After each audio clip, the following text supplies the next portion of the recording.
우리에게서 보이는 초대교회라는 제목으로 함께 말씀을 나누겠습니다. 세상은 처음에 좋다가 나중에 시들어가는 일들이 많이 있습니다. 그래서 나오는 말이 용두삼이라 이런 말이 나오죠. 처음에는 용의 머리 같은데 나중에는 뱀의 그런 꼬리 같은 그런 모습이 용두삼인데요. 우리가 읽으신 오늘 본문의 말씀 초대교회는 용두삼이가 아니라 그 반대였습니다. 복음이 날이 갈수록 점점 왕성하여지고 그리고 더 좋아지고 그리고 더 발전하고 부흥하고 성장하는 그런 모습을 보여주고 있습니다. 시간이 가면 갈수록 점점 쇠퇴해지고 점점 느슨해지는 게 아니라 초대교회는 시간이 갈수록 점점 왕성하여지고 그리고 부흥하고 성장했다라는 것이죠. 바로 오늘 본문 7절 말씀이 그런데요. 다시 한번 읽어보시겠습니다. 시작. 하나님의 말씀이 점점 왕성하여 예루살렘에 있는 제자의 수가 더 심히 많아지고 허다한 제사장의 무리도 이 도에 복종하니라. 지금 여기에 초대교회의 모습 세 가지를 보여주는데 초대교회는 말씀이 점점 왕성해졌다. 말씀이 점점 왕성해졌다. 그 다음에 초대교회는 믿는 자의 수가 점점 늘어났다. 그리고 초대교회는 그 영향력이 세상에 끼치는 영향력이 점점 더 커졌다. 이렇게 요약을 할 수가 있습니다. 그래서 초대교회는 용두삼이가 아니라 복음의 확장을 일으키는 복음이 확장되어지는 그런 교회를 우리에게 보여주고 있습니다. 이런 초대교회가 오늘날 현대교회의 모델이 되고 있고 우리 현대교회가 지금 초대교회를 닮아가려고 초대교회를 따라가려고 그래서 때로는 초대교회로 돌아가자 이런 말도 있고 이런 이야기가 있잖아요. 여러분 그래서 이 초대교회가 우리의 모범이 되기도 하는데요. 저는 목회자로서 우리 교회가 이런 초대교회를 많이 닮아가기를 원합니다. 더 나아가서 초대교회의 복사판이 되기를 원합니다. 초대교회의 아름다웠던 모습이 우리 교회에서도 나타나기를 간절히 원합니다. 그래서 우리 교회가 초대교회의 영성 그리고 초대교회의 신앙 초대교회의 믿음을 가지면 하나님이 기뻐하시고 그리고 하나님께서 칭찬하실 교회가 될 줄로 믿습니다. 이 사도행전에 나오는 초대교회뿐만이 아니라 우리 한국의 초대교회도 우리가 닮아가기를 원합니다. 우리 한국의 초대교회는 정말 보통 교회가 아니었습니다. 대단한 교회였고 우리가 유지해야 되고 그리고 추구해야 되는 모습들이 많이 있습니다. 여러분 할 수만 있으면 시대는 자꾸 현대로 바뀌어가지만 우리의 신앙은 우리나라 초대교회로 돌아가고 그리고 사도행전의 초대교회로 돌아갈 수 있는 교회가 되기를 간절히 원합니다. 초대교회는 우리 모든 교회의 모델이 되는데 사도행전에 나오는 이 초대교회가 어떤 교회인지를 잘 보여주는 지금 우리가 읽었잖아요. 말씀이 왕성하고 믿는 자의 수가 더하고 세상에 영향력을 많이 끼쳤는데 이렇게 되기 위하여서 그냥 초대교회니까 그랬느냐? 그렇지가 않은 거죠. 초대교회니까는 그런 모습이 있는가? 그게 아니죠. 초대교회에 부흥할 수 있는 성장할 수 있는 그 원동력이 있는 거예요. 그 이유가 있는 거예요. 그 이유가 어디에 있느냐? 사도행전 2장에 보면 자세히 나타납니다. 그래서 사도행전 2장을 보면 초대교회가 이래서 이렇게 말씀이 왕성하구나 이렇게 제자의 수가 늘어나는구나 이런 것들을 알 수가 있습니다. 그래서 오늘 우리가 2장의 말씀을 통해서 이 사도행전 6장의 모습을 볼 수 있기를 원합니다. 첫 번째는 초대교회는 말씀에 반응하는 그런 교회였습니다. 흔히 초대교회는 오순절 성령의 역사만 우리가 압니다. 성령의 강림만 생각합니다. 초대교회는 성령의 강림으로 역사한 교회. 그래서 많은 사람들이 방언을 하고 기도하고 이렇게 해서 부흥한 것으로만 알고 있는데 그것만이 아닙니다. 또 하나의 역사가 있는데 바로 하나님의 말씀이 외쳐진 거예요. 하나님의 말씀이 증거된 거예요. 오늘 말씀에 보면 베드로가 하나님의 말씀을 전할 때에 성도들이요 녹아지고 변화되어지고 그리고 우리가 쉽게 표현하는 말로 뒤집어지는 그런 역사가 일어난 것이죠. 사도행전 2장에 그 단서가 나오는데 2장 37절을 같이 읽겠습니다. 시작. 그들이 이 말을 듣고 마음에 찔려 베드로와 다른 사도들에게 물어 이르되 형제들아 우리가 어찌할꼬 하거늘. 지금 이 말씀을 보세요. 지금 그들이 이 말을 듣고 이 말이 무슨 말이냐? 베드로가 하나님의 말씀을 전하고 있어요.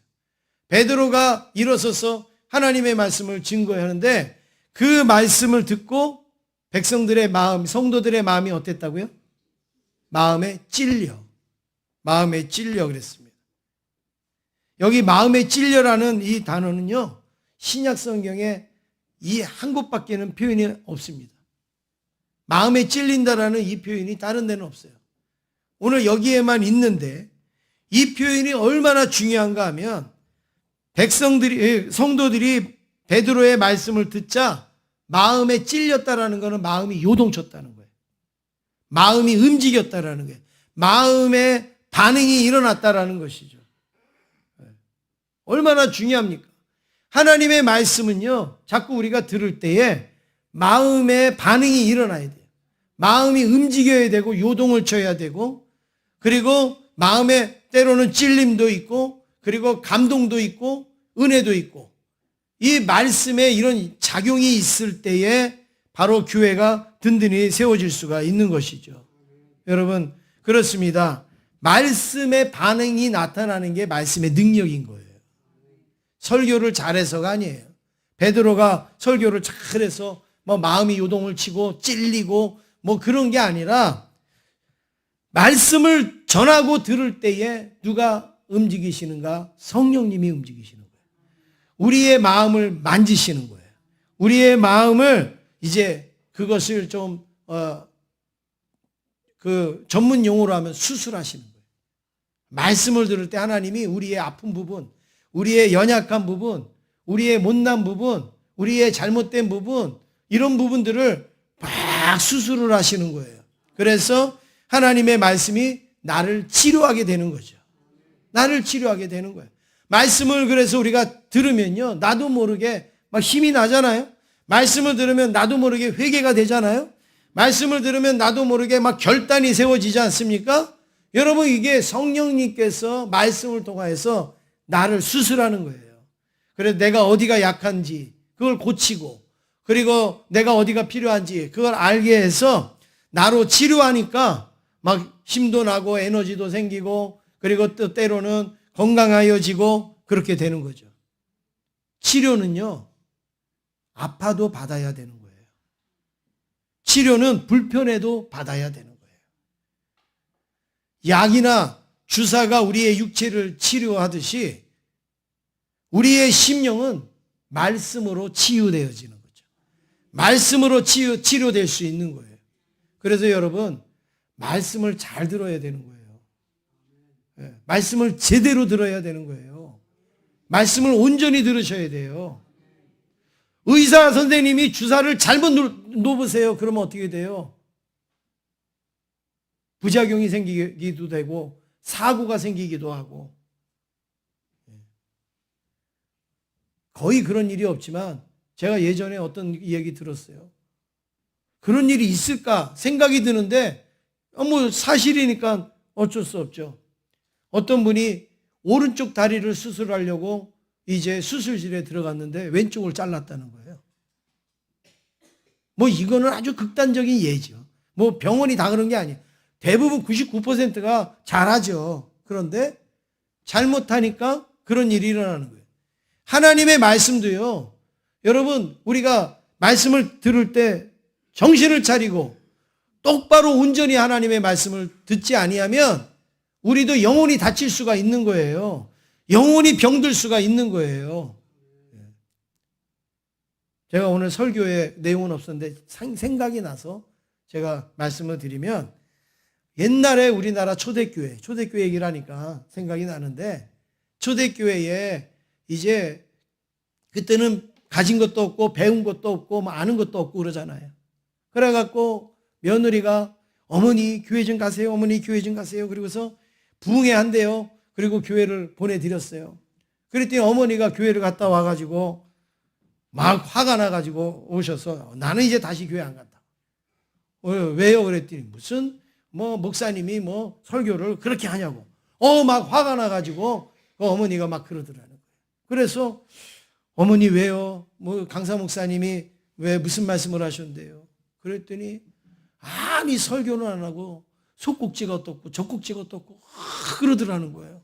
그럼 경망스럽게 그냥 속국지 젖국지 막 이러더라. 이상하다. 왜 그 목사님이 그런 말을 했을까? 나중에 가서 보니까 이 어머니가 졸다가 듣다가 했는데 목사님이 유식한 목사님이라서 소극적으로 이렇게 얘기를 하는데 졸다가 들으니까 속국지 이렇게 들은 거고, 적극적으로 그러니까 그렇게 들었다는 거예요. 그렇게 고상한 설교를 그렇게 경막스럽게 들었는 거예요. 왜요? 졸다가 들으니까. 여러분, 말씀도 온전히 전해야 되지만 들으시는 것도 온전히 들을 수 있기를 원합니다. 소극적이면 소극적으로 들어야죠. 적극적인 건 적극적이라고 들어야죠. 왜 그걸 다르게 들어요? 그래서 듣는 분들도요, 베레아 사람처럼 그런가하게 말씀을 잘 새겨서 들어야 돼요. 그냥 표면만 듣고 억양만 듣고 그냥 그 단어만 듣고서 해석하면 여러분 우리가 잘못 오해가 될 수 있어요. 영혼이 다칠 수가 있어요. 그런데 오늘 여기에 말씀해 보니까 마음에 찔려, 백성들이 마음에 찔렸습니다. 그거는 뭐냐? 말씀의 치료를 받는다라는 거예요. 여러분, 하나님의 말씀을 들을 때 마음의 움직임이 있죠.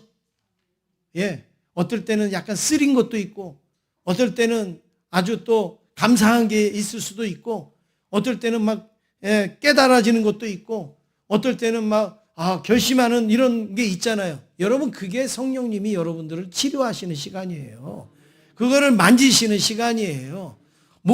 말씀을 전하는 목사는요, 몰라요, 그게 뭔지. 그런데 그것을 누가 활용하시느냐? 성령님이 활용하신단 말이에요. 그래서 그 마음에 요동함이 있으면요, 여러분 그거를 기분 나쁘게만 듣거나 아니면은 그렇게 듣는 게 아니라 이게 무엇인가? 성령님이 나에게 주시는 이 마음이 뭔가 이거를 깨달고 우리가 하나님 앞에 기도하면요, 그게요 우리에게 은혜가 되는 거예요. 그게 우리를 살리는 게 되는 거예요. 당장에 불편하다고, 당장에 안 좋다고 그렇게 우리가 말씀을 받아들이면 잘할 수가 없습니다. 여러분, 치료받으면 아프죠. 주사 맞으면 아프죠. 수술하면 아프죠. 그렇지만 그래야지 낫는걸요. 하나님의 말씀을 들을 때 아픈 말씀도 있는 거예요. 그렇지만 그 말씀이 나를 살리고 변화시킬 때에 우리는 건강한 신앙생활을 할 줄로 믿습니다. 지금 베드로의 말씀을 듣는 사람들은 어떤 말씀을 듣는가? 여러분, 이런 말을 듣는 거예요. 베드로의 말을 듣는 사람들이 대부분 누구였느냐? 예수님을 십자가에 못 박은 사람들이에요. 못 박아라. 예수를 십자가에 못 박아라 했던 사람들이 지금 교회에 온 거예요. 그리고 지금 베드로의 설교를 듣고 있어요. 그런데 베드로가 뭐라고 설교해요? 그 예수를 너희들이 못 박았다 그랬어요. 너희들이 예수님을 십자가에 못 박은 자들이다. 여러분, 이거보다 더 센 말이 어디 있어요? 이거보다 더 강력한 메시지가 어디 있습니까? 너희들이 예수를 죽였다 이거예요. 그럴 때 이들의 마음이 얼마나 찔렸겠습니까? 가책을 얼마나 느꼈겠습니까? 그래서 이들은 뭐라 그러냐면 우리가 어찌할꼬? 우리가 그 예수님, 메시아인 예수님을 모르고 죽였는데, 우리를 구원하신 예수님을 죽였는데 어찌할꼬 해결 방법을 지금 사도들 앞에 내어놓고 있습니다. 여러분, 이겁니다. 하나님의 말씀의 능력은 하나님의 말씀을 듣고 내 마음에 가책이 생기거든, 아니면 내 마음에 회개가 되든, 내 마음에 뭐 자책이 되든, 여러분 그거를 하나님 앞에 내어놓고 해결 방법을 찾기를 원합니다. 그러면요, 하나님이 해결해 주세요. 하나님이 그걸 은혜 주셨다는 거예요. 은혜 주셨다는 거예요. 여러분, 예배 마치고 끝나고 가시면서 목사님 은혜 받았어요. 여러분, 그게 무슨 의미예요? 그게 어떤 의미예요? 저 김집사 꼴 보기 싫었는데 오늘 김집사 아주 야단치는 설교를 잘했어요. 아주 목사님 은혜 받았어요. 여러분, 그런 내용이에요? 아니면 내가 뭘 잘하고 있는데 그거 칭찬받은 것 같아요. 그래서 은혜 받았다고 그래요? 여러분, 은혜 받는 게 뭔가 나의 부족하고 연약한 것이 말씀으로 만져지고 고쳐지고 치료되어졌다라는 것을 고백하는 게 은혜입니다. 귀하지 않습니까? 오늘 이 초대교회 성도 얼마나 귀합니까? 어찌할꼬, 어떻게 하면 내가 이제 이것을 해결할 수 있습니까? 어떻게 하면 우리가 예수님을 십자가에 못 박았는데 어떻게 하면 이 문제를 해결할 수 있습니까? 막 몸부림을 치면서 지금 사도들에게 묻고 있습니다. 말씀을 들으면요, 우리 부족함이 깨달아지는 거예요. 말씀을 들으면 우리의 잘못을 느끼게 되는 거예요. 기도를 하면요, 우리의 부족함을 알게 되는 거예요. 여러분, 기도할 때 이런 분이 있잖아요. 누가 미워갖고 막 그 미운 사람을 위해서 미운 사람 때문에 기도하잖아요. 여러분, 그럴 때 기도 잘 하셔야 돼요. 나중에는 그 기도가요, 저주가 되고, 그 기도가 막 진노가 되고, 막 징계가 되고, 막 하나님 어떻게 좀 해주세요, 막 이렇게 된단 말이에요. 하나님의 말씀도 우리가 잘못 듣다가 보면 증오가 되고, 그게 막 저주가 되고 그럴 수가 있어요. 이거를 잘 우리가 해소를 해야 되는데, 오늘 이들은 어떻게 하면 우리가 이걸 해결할 수 있습니까? 그렇게 이야기할 때에 베드로가 강력하게 외칩니다. 38절 함께 읽겠습니다. 시작. 베드로가 이르되 너희가 회개하여 각각 예수 그리스도의 이름으로 세례를 받고 죄사함을 받으라. 예, 됐습니다. 여기까지만 보겠습니다. 지금 베드로가 해결 방법을 이야기하죠. 뭐예요? 회개하라. 예, 회개해라. 그리고 예수 그리스도의 이름으로 세례를 받고 죄사함을 받으라. 예. 마음에 찔림이 있으면 회개하면 되는 거예요. 마음의 부족함을 깨달았으면 회개하면 되는 거예요. 그런데 나한테 이런 말을 해? 나 들으라고 이런 소리를 해? 이렇게 되어지면 그 사람은요, 더 어긋나는 거예요. 말씀을 듣고 찔리고, 말씀을 듣고 요동하고, 말씀을 듣고 어떤 내 마음에 어떤 반응이 일어나면 회개하는 거예요. 하나님, 나의 부족함을 용서해 달라고, 나의 연약함을 용서해 달라고, 그리고 하나님 앞에 내어놓고 회개해서 죄사함을 받으면 어떻게 됩니까? 성령을 선물로 받으리라. 성령의 은혜가 임하리라. 예. 바르지 못하고 잘못되었으면 회개해야 하는데, 회개는 어떤 말씀이냐? 마음을 바꾸는 게 회개. 가는 길을 돌아서는 것도 회개고, 내 마음을 바꾸는 게 회개. 내가 잘못된 마음을 가졌습니다. 잘못된 생각을 했습니다. 잘못된 행동을 했습니다. 나를 고쳐주세요. 이렇게 하는 것이 회개라는 말이죠. 그런데 여러분, 회개는요, 말씀을 듣고 나를 고치는 건데, 어떤 사람은 말씀이 싫다고요, 말씀을 고치는 사람이 있어요. 다음부터 그런 말씀 하지 마세요. 다음부터 그렇게 말씀 전하지 마세요. 그런 말씀을 하지 마세요. 나 불편해요. 나 듣기 싫어요. 여러분, 말씀을 어떻게 고쳐요? 자기가 고쳐야지. 어떻게 말씀을 바꾸라고 그래요? 자기가 바뀌어야죠.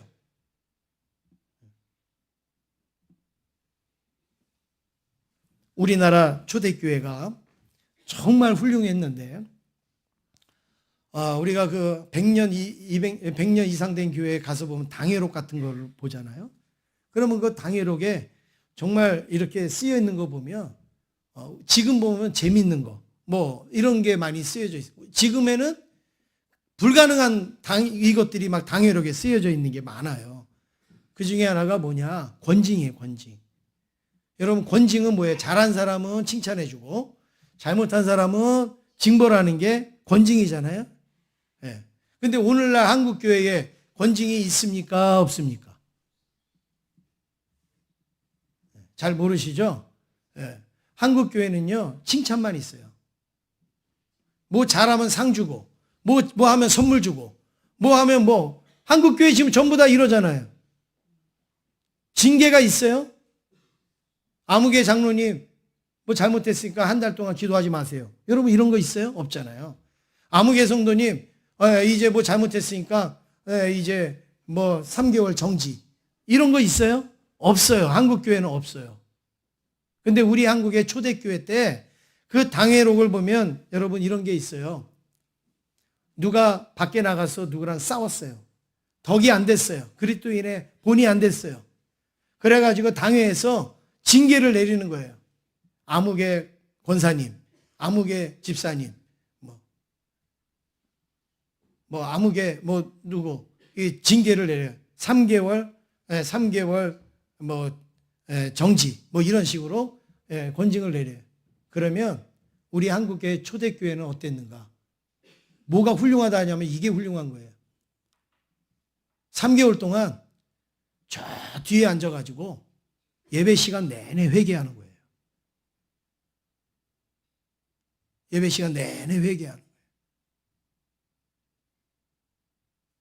그리고 자기가 맡았던 기도도 멈추고 자기가 맡았던 어떤 뭐 그런 것도 앞에 나서고 이러는 거 다 그만두고 저 뒤에 앉아서 회개만 하는 거예요. 3개월이 될 수도 있고 6개월이 될 수도 있고 1년이 될 수도 있고 그게 풀릴 때까지. 그게 풀려지면 이제 그다음부터는 정상적으로 그 일을 맡아서 했어요. 뭐 헌금위원도 안 하고 안내위원도 안 하고 기도도 안 하고 이랬다는 거예요. 그런데 오늘날 징계가 3개월. 그러면 저 뒤에 앉아서 회개할까요? 안 하잖아요. 안 해요. 그러니까 권징이 없어진 거예요. 우리가 잘못된 게 알았으면, 내가 부족했다는 걸 알았으면 내가 회개를 해야 되잖아요. 근데 이제는 말하지 말라는 거예요. 이제는 언급하지 말라는 거예요. 건드리지 말라는 거예요. 여러분, 그게 무슨 신앙생활입니까? 자꾸 말씀을 듣고 고쳐지고 바꿔지고 새로워져야 되는 거 아니겠어요? 초대교회가 바로 그랬다라는 말씀입니다. 사랑하는 성도 여러분, 하나님의 말씀을 들을 때 즉각 반응이 있기를 원합니다. 기쁘면 기쁘다 그러고 감사하면 감사하다 그러고 잘못됐으면 내가 고치고 회개해야 아름다운 초대교회의 모습이 되지 않겠습니까?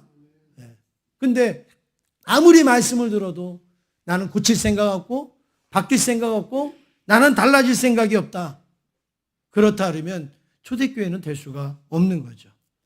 그래서 여러분, 제가 여러분에게도 아멘을 열심히 하라는 것도 바로 그런 반응을 우리가 갖자라는 의미지. 뭐 아멘 뭐 들어가지고 뭐 제가 뭐 살림이 뭐 더 나아지겠습니까? 뭐 하게 그런 거 아니잖아요. 하나님의 말씀을 우리가 아멘으로 자꾸 받고 그리고 그 말씀에 반응을 가지자라는 의미에서 제가 그렇게 말씀을 드리는 겁니다. 옆에 있는 분하고 인사하시겠습니다. 말씀 반응이 아주 좋습니다. 인사하겠습니다. 두 번째로 균형 잡힌 교회입니다. 초대교회는 균형 잡힌 교회였어요. 흔히 우리가 사람을 볼 때 잘생겼다 이러잖아요. 누굴 보고 잘생겼다 그래요? 뭘 보고 잘생겼다 그래요? 어떤 게 잘생긴 기준이에요? 균형이 잘 잡힌 사람이 잘생긴 거예요. 코, 눈, 입 이런 게 균형이 잘 잡히고 그리고 우리의 또 신체가 또 균형이 잘 잡히면 그 사람을 잘생겼다 이렇게 얘기하는 거죠. 그러면 내면이 잘생긴 거, 내면이 아름다운 거는 뭐라고 그럴까요? 그것도 균형입니다. 우리 내면이요, 균형이 잡혀야지 남들이 볼 때 아름다운 거예요. 그리고 잘생겼다고 하는 거예요. 어떤 균형입니까? 생각의 균형이 맞아야 돼. 한쪽으로만 치우쳐 갖고 있으면 그 사람 아름답게 안 보입니다. 그리고 우리의 이 성품의 균형도 어떨 때는 막 화를 막 내기도 하고 뭐 어떨 때는 또 뭐 참고 막 이러면은 여러분 그게 균형이 안 맞죠. 그 다음에 성격 그리고 말투. 어떤 사람한테는 아주 부드럽게 하고 어떤 사람한테 아주 쌀쌀하게 하고 투명하게 하고 이런 게 균형이 안 맞으면 우리 내면을요 아름답다고 얘기 안 해요. 우리 내면이 좋다, 사람이 좋다 그렇게 얘기 안 합니다. 생각도 균형 감각 있게, 성품도 균형 감각 있게, 말투도 균형 감각 있게. 목사님한테 하는 말도 다르고 성도한테 하는 말도 다르면 여러분 그 사람은 아름다운 사람이 될 수가 없어요. 교회도 마찬가지입니다. 초대교회가 아름답고 능력 있는 이유 중에 하나는 초대교회는 균형이 잡혔어요. 어느 한쪽만 잘하지 않아요. 어느 한쪽만 치우치지 않습니다. 초대교회는 아주 균형이 잘 잡혀 있습니다. 42절, 2장 42절을 함께 읽겠습니다. 시작. 그들이 사도의 가르침을 받아 서로 교제하고 떡을 떼며 오로지 기도하기를 힘쓰니라. 예, 여기 보세요. 이게 초대교회의 모습인데 적어도 세 가지를 발견할 수 있어요. 첫 번째는 네 가지를 발견할 수 있는데 첫 번째는 뭐예요? 사도들의 가르침을 받아. 무슨 가르침을 받았어요? 그래요. 말씀의 가르침을 받아. 그러니까 말씀을 잘 배워야 되는 거예요. 예, 말씀의 가르침이 있어야 돼요. 그 다음에 두 번째는 서로 교제했다. 성도들과 잘 교제를 잘했다. 교회에 와서 난 특정인들만 교제한다. 조금 생각해 볼 필요가 있어요. 두루두루 교제해야 돼요. 여러 사람과 교제해야 돼요. 예. 물론 뭐 처음 오셔서 뭐 다 할 수는 없죠. 시간이 지나야 되죠. 그런데 그런 자세가 돼야 돼요. 나하고 몇 사람만 잘 통하고 그거는 좋은 교제가 아니에요. 그 다음에 세 번째는 떡을 떼었다. 음식을 나누고 떡을 떼었다. 그 다음에 네 번째는 기도하기를 힘썼다. 초대교회 보세요. 말씀도 나누죠. 교제도 해줘. 그리고 나누는 일도 하죠. 그리고 기도하는 일도 하죠. 이게 균형 감각이 있는 거예요. 어떤 교회는요 맨날 말씀이 나라고 말씀 공부만 막 하고 하나도 행하지 않는 교회가 있어요. 어떤 교회는 기도라고 해갖고 맨날 철야하는데 아무것도 안 하는 교회가 있어요. 어떤 교회는 구제와 선교한다고 막 하는데 교회는 엉망인 그런 데도 많아요. 초대교회는 이것을 다 갖췄다라는 것이죠.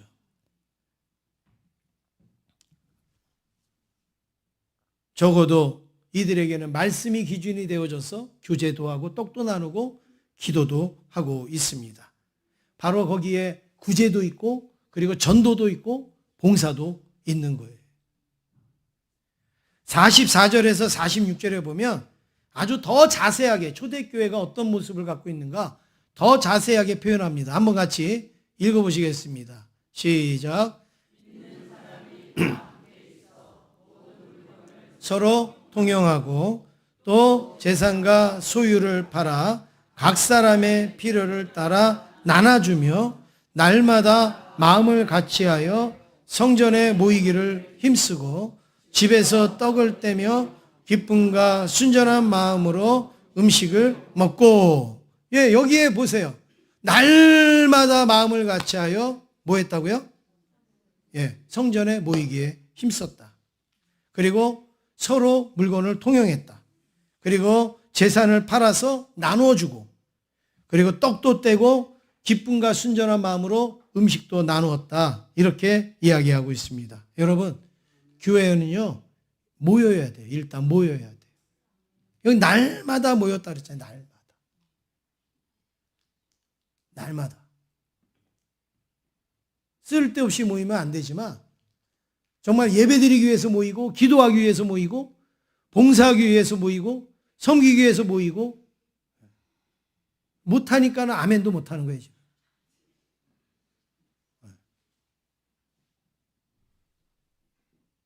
봐서가 아니에요. 봐서가 아니에요. 우리 성도는요, 모이라 그러면 모여야 되는 거예요. 기도하자 그러면 기도해야 되는 거예요. 말씀 듣자 그러면 말씀 듣는 거예요. 봉사하자 그러면 봉사하는 거예요. 이게 초대교회라고 해요. 초대교회.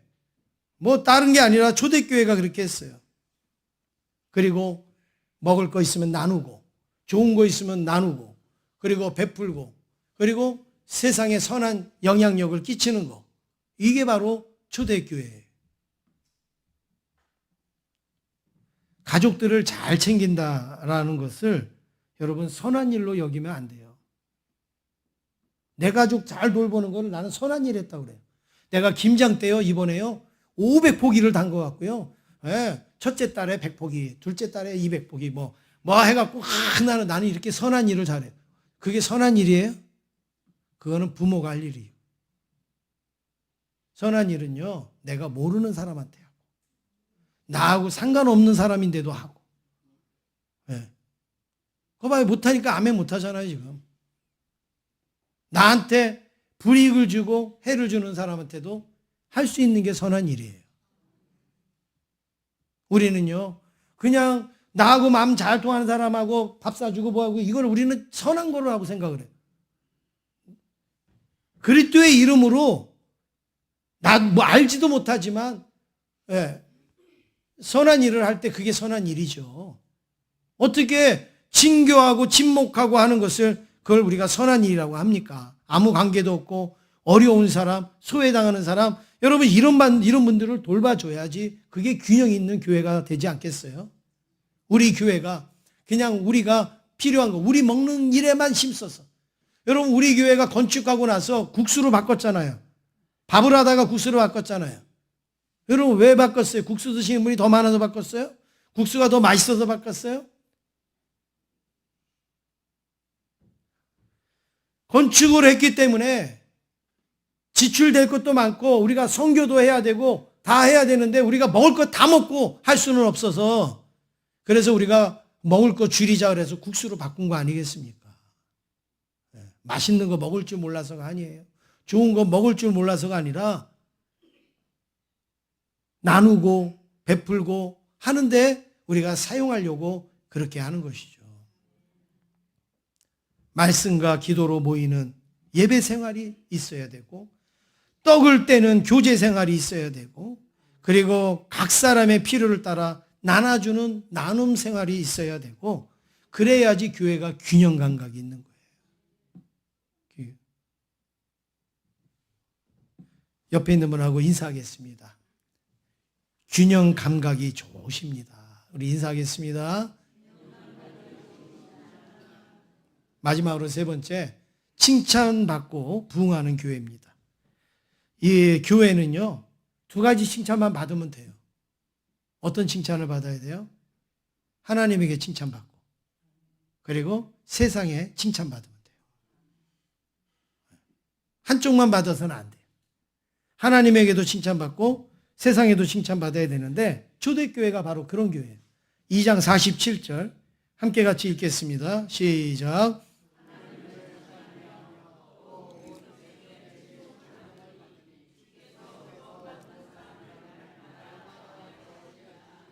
예, 하나님을 찬미하며 또 온 백성에게 뭘 받아요? 칭송을 받으니 주께서 구원받는 사람을 날마다 어떻게 했다고요? 더하셨다. 누가 더하셨다고요? 주께서. 여러분 교회의 부흥은 우리가 열심히 노력도 하고 뛰기도 하고 전도도 하고 해야 되지만 근본적으로 누가 하시느냐 하면 주께서 하시는 거예요. 하나님이 하시는 교회. 제가 이런 말씀을 가끔 많이 드립니다. 여러분의 자녀가 서울에 갔어요. 아니면 어디 다른 동네에 갔어요. 그래서 교회를 찾아요. 교회를 가려고 그래요. 그러면 여러분은 어느 교회에다가 여러분의 자녀를 보내겠어요? 제가 예를 드리겠습니다. 하나, 아무런 의미도 없고 일도 안 하고 균형 감각도 없고 그냥 아무 생각도 없이 모이는 교회. 하나는 이 초대교회 같은 교회. 그 두 교회가 있어요. 여러분 자녀 어디로 보내겠어요? 그렇죠. 초대교회 같은 교회. 하나님도 그러지 않겠어요? 이 땅에 예수 안 믿고 방황하는 사람들 많아요. 또 예수 믿다가 낙심된 사람도 많아요. 시험 든 사람도 많아요. 이 사람들이 교회를 찾으려고 막 헤매고 있어요. 그러면 하나님이 어느 교회 보내시겠어요? 일도 안 하고 아무런 말씀에 반응도 없고 이런 기도도 안 하고 하는 그런 교회에 보내시겠어요? 아니면 초대교회 같은 그런 교회에다가 보내시겠어요? 초대교회. 그러면 어떻게 돼요? 주께서 날마다 더하게 하시는 거예요. 우리가 잘해서 전도되는 게 아니에요. 지금 이 자리에 계신 여러분들 우리 교회 오신 거 보면 정말 희한하게 다 오셨잖아요. 제대로 이렇게 정식으로 이렇게 해갖고 오신 분들 별로 없어요. 다 어떤 이사를 오셨다든지 아니면 어떤 상황 속에서 오셨다든지 이렇잖아요. 여러분 그걸 누가 하시느냐 말이에요. 하나님이 하시는 거예요. 여기 보니까 주께서 하나님과 백성들에게 칭송을 초대교회가 받으니까 누가 더하게 하시느냐 하면 주께서 더하게 하신다. 하나님이 더하게 하시는 것이죠. 교회는 세상과 달라야 칭찬을 받을 수가 있습니다. 세상이 추구하는 거하고 교회의 추구가 달라야 칭찬을 받을 수 있어요. 세상의 목적과 교회의 목적이 달라야지 칭찬받고 세상 사람들의 방법과 교회의 방법이 달라야지 칭찬을 받습니다. 세상의 재미와 교회의 재미가 달라야 칭찬을 받습니다. 여러분 교회에 와서 세상의 재미를 느끼려고 하는 사람이 있겠어요? 없죠. 세상의 재미는 세상에 나가 있는 거고 교회는 교회만의 재미가 있고 맛이 있는 거예요. 그거를 보여줘야 칭찬을 받을 수가 있습니다. 이렇게 말씀드리면 교회가 세상에 칭찬받기 위해서 타협하라는 얘기냐, 아첨하라는 얘기냐, 비유를 맞추라는 얘기냐, 눈치를 보라는 얘기냐, 그게 아닙니다. 교회는 다르구나. 이거를 세상 사람들에게 감동으로 줘야 된다는 거죠. 교회는 자기들끼리만 모여서 재밌는 줄 알았더니 그게 아니구나. 이것을 보여줄 때 칭찬이 될 수가 있는 겁니다. 초대교회는요, 세상 사람들이 핍박했어요. 초대교회는 세상 사람들이 못되게 굴었어요. 그런데 돌아서서는 뭐라 그런 줄 알아요? 교회를 칭찬했어요. 너희들이 진짜 예수쟁이구나. 너희들이 진짜 하나님을 믿는 성도구나. 안디옥 교회에 사람들이 뭐라 그래요? 비로소 너희들이 그리스도인이다. 진땡이다, 진땡. 진짜 예수 믿는 사람들이다. 칭찬보다 더 큰 전도는 없습니다. 여러분 세상이 그래요. 출세하기 위해서 또 인간관계를 갖기 위해서 야 이거 한 잔 마셔. 이거 마셔도 괜찮아. 누구도 마시고 누구도 이거 이렇게 해서 회사 생활 잘해야지. 직장 생활 잘해야지. 이거 마신다고 내가 뭐라고 안 그럴게. 그리고서 줘요. 여러분 그러고서나 마시고 나서 그 다음날 뭐라 그래요? 쟤는 가짜야.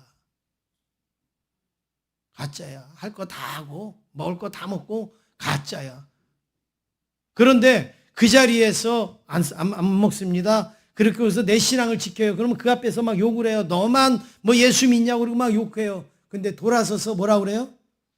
진짜야. 초대교회가 그랬단 말이에요. 너희들만 예수 믿냐고 핍박을 했어요. 그런데 그 돌아서서는 그들을 뭐라 그래요? 너희들이 진짜 그리스도인이야. 너희들이 진짜 예수 믿는 사람이야. 이렇게 이야기를 할 때 여기저기서 막 수없는 사람들이 몰려들면서 교회가 부흥하게 된 것입니다. 전도는 우리의 열심도 필요하지만 교회가 하나님과 사람에게 칭찬받으면 전도가 될 줄로 믿습니다. 그게 바로 초대교회의 모습이에요. 저희 교회에 보면서 초대교회의 모습이 언뜻 보일 때가 있어요. 저희 교회를 제가 목회하면서 초대교회가 약간 느껴질 때가 있어요.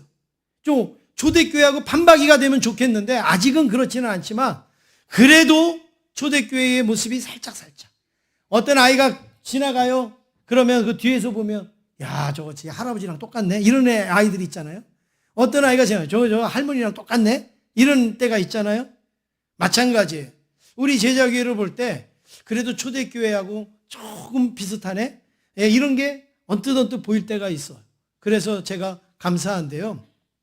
하나님이 저희 교회에 17년 동안 은혜를 주셨어요. 벌써 우리가 맨날 개척교회인 줄 알았는데 17년이 됐어요. 그런데 이 17년 동안 하나님이 계속 은혜로 인도해 주셨는데, 제가 오늘 말씀을 이렇게 하면서 어떤 뭘 내보이려고 그러는 게 아니라 한번 진짜 우리가 초대교회처럼 살았는가, 초대교회처럼 그렇게 왔는가 한번 확인해 보고 싶어서, 하나님과 사람에게 칭찬받으면 제자의 수가 늘어난다고 그랬는데 우리 교회는 어떤가? 그래서 제가 우리 사무간사 집사님한테 지난주에 제가 물어봤어요. 우리 교회 통계 현황을 좀 내보라고. 그랬더니 우리 집사님이 매일매일 여러분 다 체크합니다. 수요 예배 나왔는지, 저녁 예배 나오셨는지, 주일 예배 나오셨는지, 빠졌는지 그거 다 체크하고 계세요. 그래갖고 2000년 거서부터 제가 한번 체크를 해봤는데요. 2000년이 언제냐면 코로나가 시작하기 바로 전이에요. 시작할 때. 그때에 저희 교회 출석 인원이 제적이 아닙니다. 제적은 훨씬 더 많아요. 근데 출석으로 하면 출석 인원이 2020년에 95명이었어요. 평균. 그러니까 뭐 한 80명 될 때도 있고 뭐 100명 될 때도 있고 이랬는데 평균 95명이었어요. 그런데 2021년 코로나가 시작이 본격적으로 되고 이제 온라인 예배를 드리고 이러니까 한 60명. 그리고 나머지는 이제 온라인 예배로 참석을 하셨죠. 그리고 2022년도에 코로나가 이제 회복이 되면서 113명이 됐어요. 여러분 이것도요 대단한 거예요. 왜냐하면 코로나가 회복되어져서 지금까지도요 20%가 회복이 안 됐다는 거예요. 그런데 우리는 코로나가 회복되는데 그 전이 95명이었는데 코로나 때 더 부흥을 해갖고 113명이 된 거예요. 놀랍잖아요. 그죠? 그리고 2023년도에는 저희 평균이 출석 인원이 120명. 그리고 올해 2024년도에 들어와서 올해 초에 전반기에는 출석 인원이 130명. 그리고 우리 여름에는 140명.